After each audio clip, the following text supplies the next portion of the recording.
Öncelikle dün Van-Hakkari yolu üzerinde Güzeldere geçidinde bir çığ felaketi yaşandı. Bir vatandaşımız hayatını kaybetti. 12 vatandaşımız yaralandı. Hayatını kaybeden vatandaşımıza Allah'tan rahmet, yakınlarına başsağlığı diliyorum. Yaralılara da Rabbimden hayırlı şifalar niyaz ediyorum.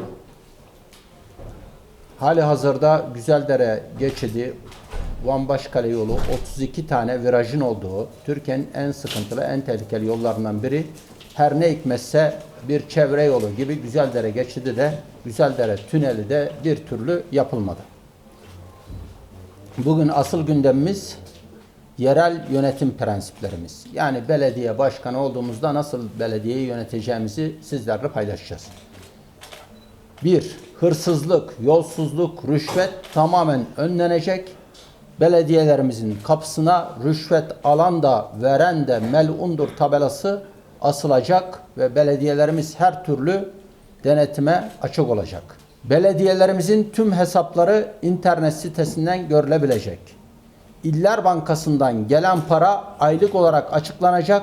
Gelir gider tablosu yine internet sitesinden paylaşılacak. Her vatandaşımız belediyenin borcunu, harcını, algısını, vergisini internet sitesinden net olarak görebilecek.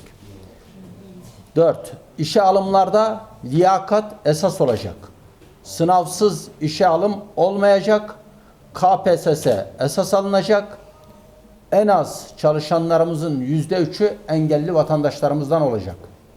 Akraba, eş, dost, yandaş diye alım olmayacak. Makam odamızın kapısı sürekli açık olacak. Makam aracımız olmayacak. Makam şoförümüz olmayacak. Korumamız olmayacak.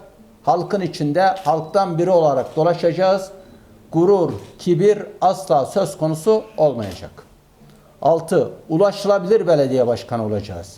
24 saat vatandaşlarımız başkanlarımıza ve belediyelerimize ulaşabilecek. Bizler de vatandaşımıza sürekli ulaşan belediye başkanları olacağız. Belediye başkanlarımızla 3 ayda bir araya gelerek gerekli sorunlar istişare edilecek. Gerekirse eğitim seminerleriyle başkanlarımız desteklenecek. 8. Van Büyükşehir ve ilçe belediyelerimizde kent konseyleri olacak.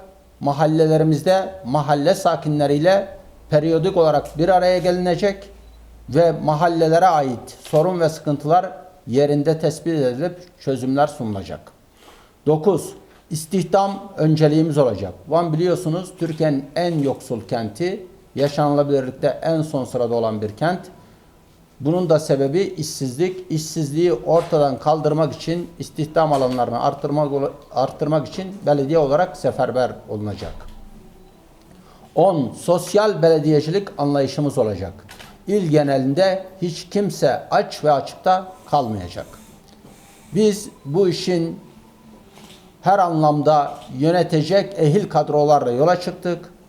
Yani diyorlar ki ekmeği ekmekçiye verin, bir ekmek fazla verin. Nam bir de, nam peşe, nanak zede bir de.